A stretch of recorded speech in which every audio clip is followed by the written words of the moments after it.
கருவறையில் அம்பாள் சுகாசினியாக காட்சிப்படுகிறாள்.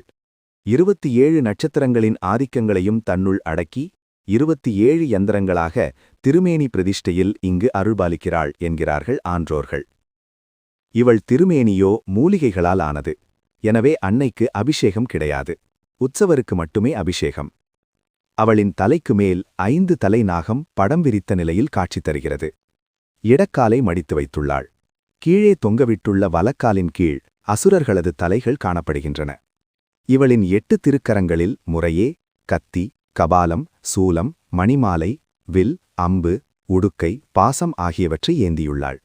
நெற்றியில் திருநீறு மற்றும் குங்குமம், ஜொலிக்கும் தோடுகள், மூக்குத்தி ஆகிய அலங்காரத்துடன் 27 நட்சத்திரங்களின் ஆதிக்கங்களையும் தன்னுள் அடக்கி 27 யந்திரங்களாக திருமேனி பிரதிஷ்டையில் இங்கு அருள் புரிகிறாள் சமயபுரத்தாள்.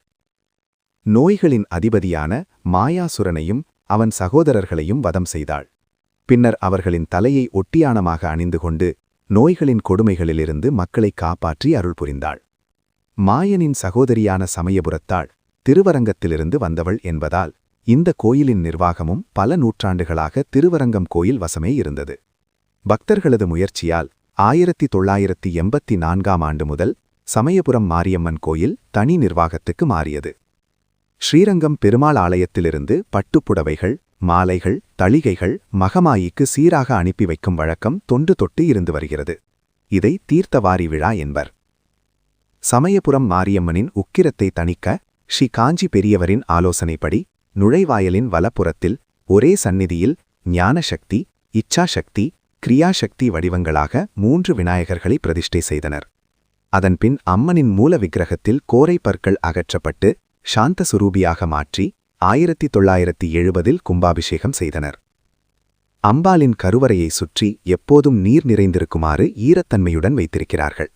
அம்பாள் எப்போதும் குளிர்ச்சியாக இருப்பதற்காக இந்த ஏற்பாடு. சிவபெருமான் மன்மதனை எரித்த வெப்பத்தின் அனல் தாங்காமல் தேவர்களும் மனித உயிர்களும் தவித்தனர். எனவே அவர்கள் பார்வதியை வேண்டினர். அவள் அந்த வெப்பத்தை உள்வாங்கிக் கொண்டாள். அந்த சக்தி சொரூபமே சீதலாதேவி என்றும் மாரியம்மன் என்றும் அழைக்கிறார்கள். கோயிலின் முன் மண்டபத்தில் படுத்து உறங்குபவருக்கு அர்த்தஜாமத்தில் அம்பாளின் கொலுசுச் சத்தம் கேட்கும் அதிசயம் இன்றும் நிகழ்கிறது. அம்மை நோய் தீர்க்கவும் நகர சாந்திக்காகவும் அம்பாள் இரவு நேரத்தில் வலம் வருவதாக ஐதீகம்.